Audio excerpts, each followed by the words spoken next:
Pumapunku, c'est d'abord arriver à Tiahuanaco. Titillant les 4000 mètres d'altitude, Tiahuanaco, c'est ce site où l'on trouve un musée lithique ainsi que la petite pyramide d'Akapana.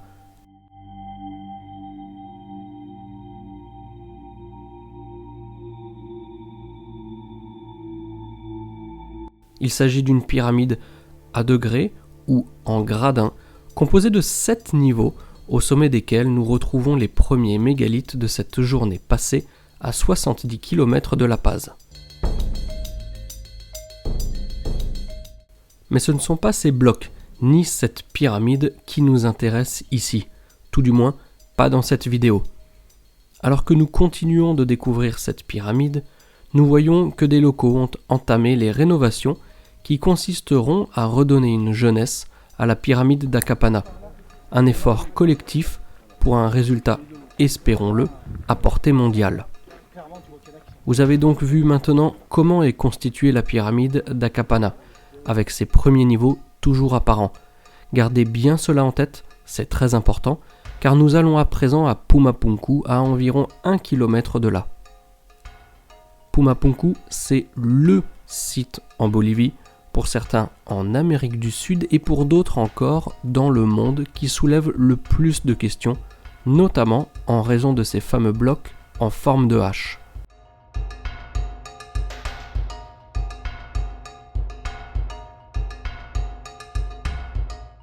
Ces blocs sont tous uniques et l'on dit que leurs mensurations font apparaître le maître.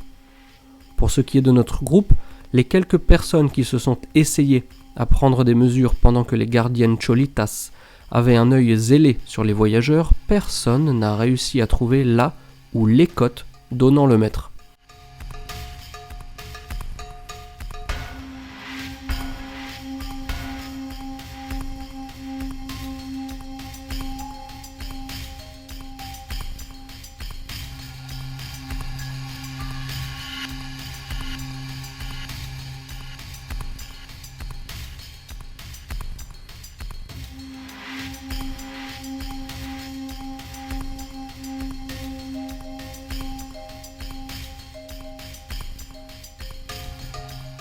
Concernant notre groupe, remercions une nouvelle fois Virgile qui aura su habilement braver quelques petites cordelettes bien surveillées pour nous ramener et donc vous ramener de superbes images.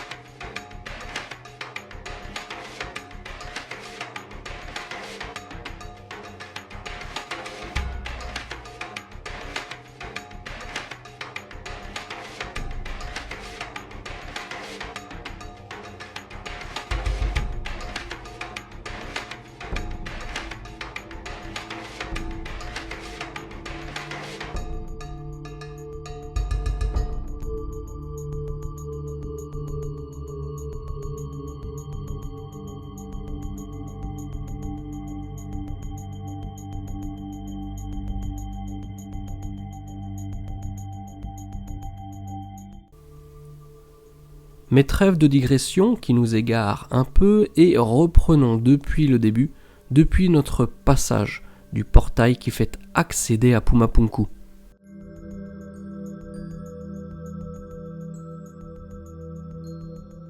De prime abord, Pumapunku, ça ne ressemble à rien, tout du moins pas à grand chose.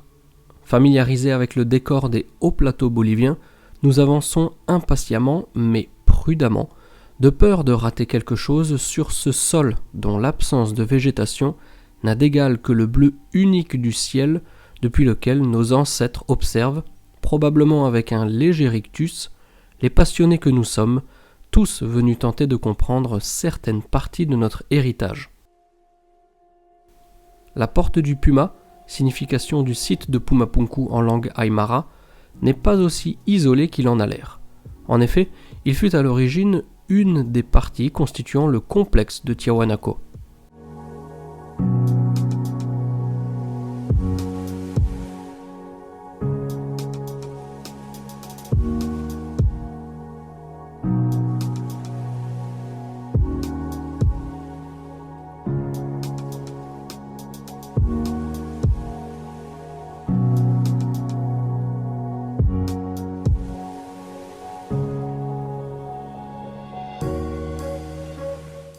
Les blocs présents à Pumapunku sont composés soit de grès, les plus grands blocs à la couleur rougeâtre, soit d'andésite, les plus petits, de couleur grise aux formes taillées avec précision.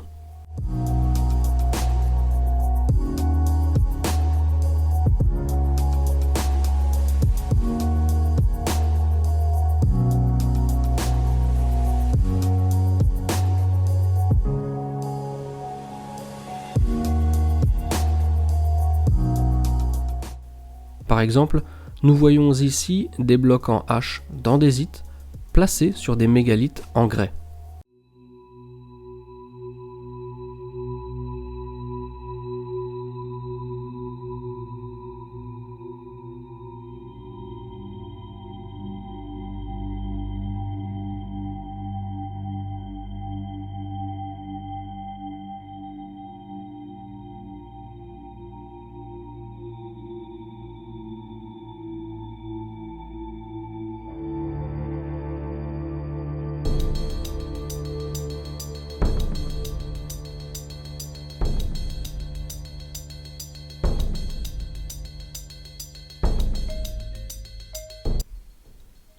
Dans la famille site touché par un cataclysme ou événement équivalent, Pumapunku est une carte à très forte valeur, jugée plus tôt.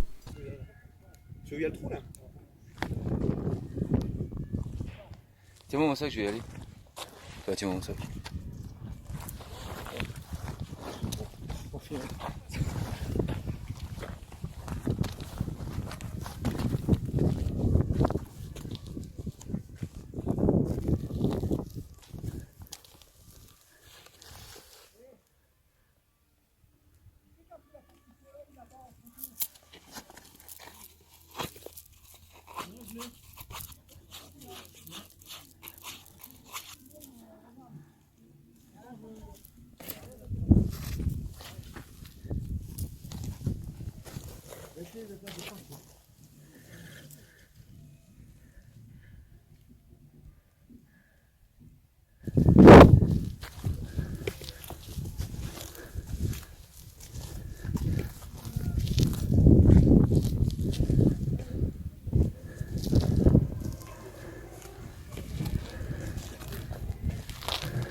Par contre, aussi décimé le site puisse-t-il être, les blocs en H sont toujours bien là.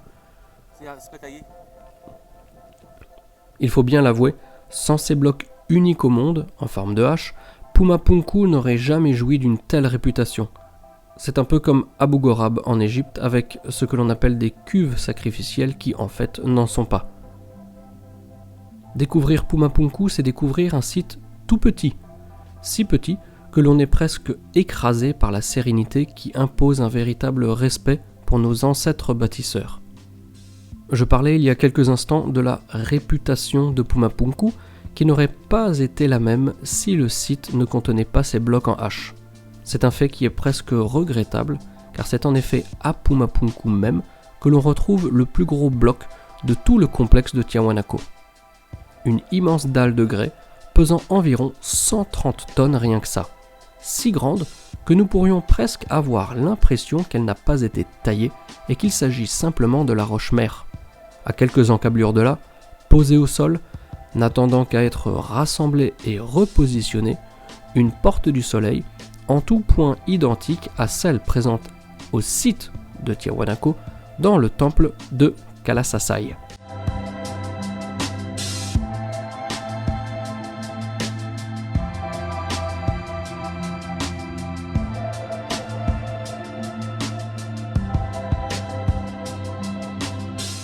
Mais à force d'avoir le regard rivé au sol, on en oublie presque que les belles choses, voire les découvertes, nous attendent en levant la tête, en faisant un petit tour d'horizon.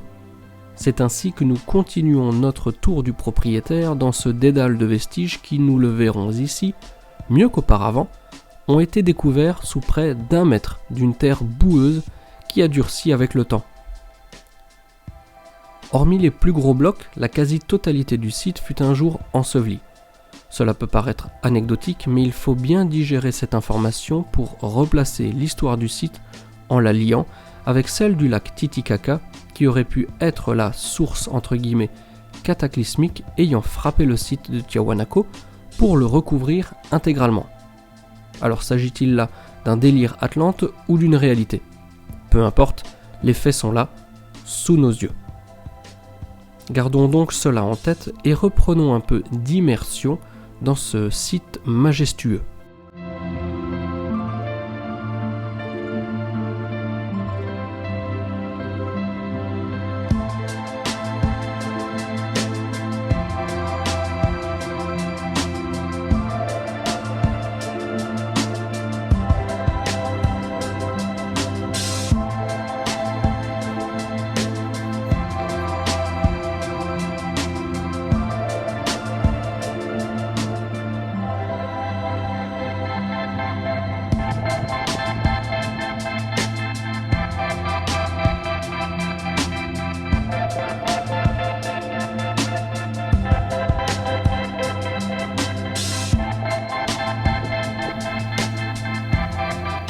Pumapunku, c'est aussi beaucoup de spéculations sur des constructions venues d'ailleurs, ou tout simplement entre guillemets, de constructions au laser. Mais il n'en est rien, ni pour l'un, ni pour l'autre. Par exemple, les petits trous sur lesquels certains aiment bien fantasmer, nous les avons mesurés, enfin plutôt leur écartement. Eh bien, rien de laser, ils sont tous, entre guillemets, irréguliers, n'en déplaise à ceux qui auraient aimé y voir une confirmation d'utilisation de tel ou tel outil, voire de machine.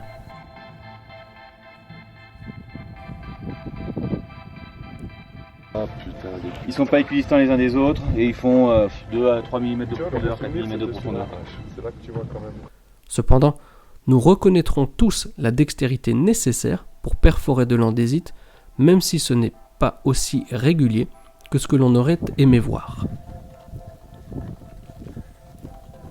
Et cette histoire de pyramide dans tout ça, eh bien nous y arrivons doucement mais sûrement, et il faudra savoir sortir un peu des sentiers battus pour voir tout cela. En effet, Pumapunku, pour quasiment tout le monde, ce sont ces blocs en H.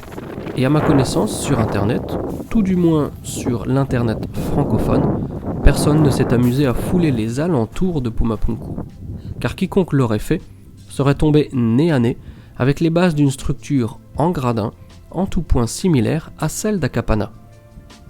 Pas que cela fasse avancer foncièrement le schmilblick, mais étonnons-nous tout de même du fait que personne ne fasse habituellement mention de cela. Nous admettrons aisément que l'absence d'information et le vide intersidéral niveau vidéo concernant la pyramide de Pumapunku est plutôt surprenant. Nous admettrons tout aussi aisément qu'aborder et montrer cette pyramide, dont les caractéristiques architecturales n'ont rien d'étonnante, démystifierait le site qui, par voie de conséquence, ne serait pas plus mystérieux que celui de Tiahuanaco. Mais ce n'est pas pour autant que marcher autour de la pyramide de Pumapunku explique tout sur ce site. Si l'on vient à Pumapunku pour s'assurer des folles compétences de nos aïeux, compétences guidées par des machines, il y a un fort risque de déception. Par contre, si l'on vient à Pumapunku pour voir de ses propres yeux un site unique au monde, alors là, la dégustation sera encore meilleure que les photos du menu.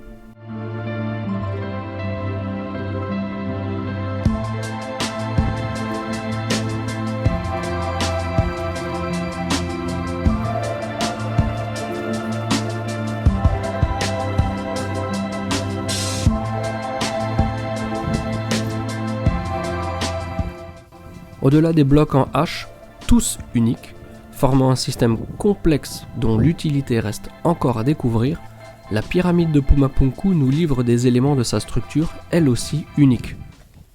De quels éléments je parle ?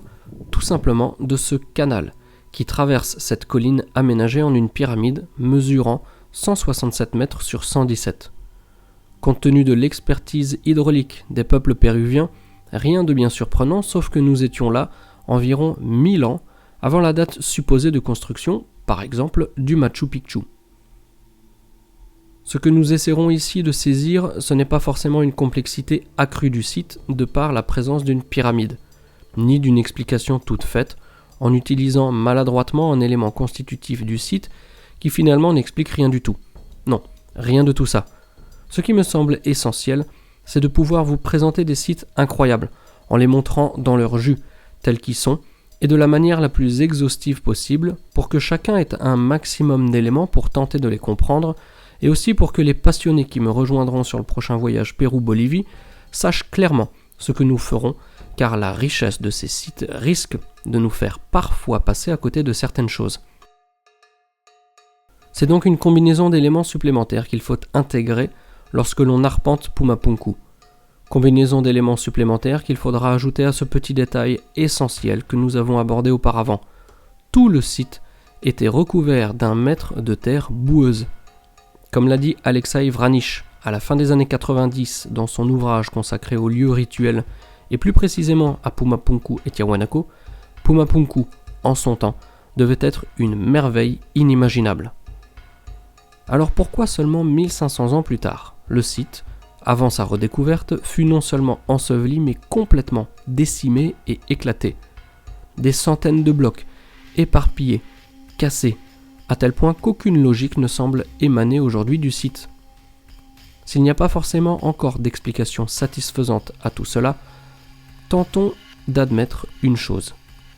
À défaut d'enfoncer une vérité caduque, il serait peut-être plus juste, en tout cas pas plus bête, que ce site, dont les caractéristiques ne correspondent pas à ce que l'on sait être issu du 6e siècle de notre ère, puisse remonter à une époque symbolisée par deux éléments récurrents omniprésents sur les sites mystérieux d'à travers la planète.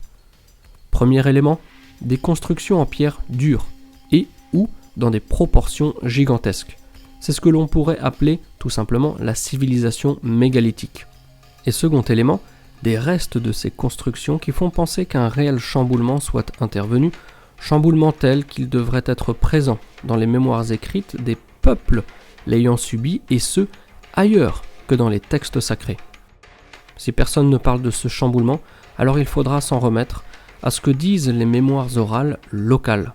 Pour Pumapunku, on ne sait pas de quand date réellement le site, car, disent les locaux, il a toujours été là, même avant l'apparition des premières cultures sur les berges du lac Titicaca. Qui l'a donc construit et quand reste une question en suspens.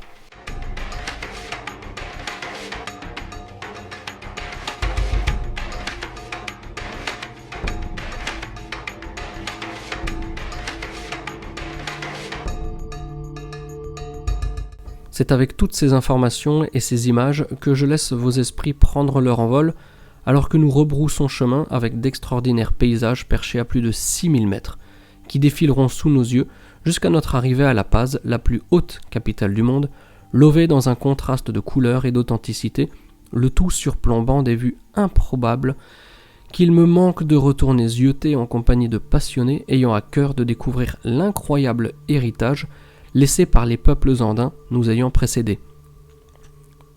D'ailleurs, si vous faites partie de ces passionnés qui souhaitent rejoindre le prochain départ pour ces deux pays, vous trouverez toutes les infos nécessaires dans la description de la vidéo.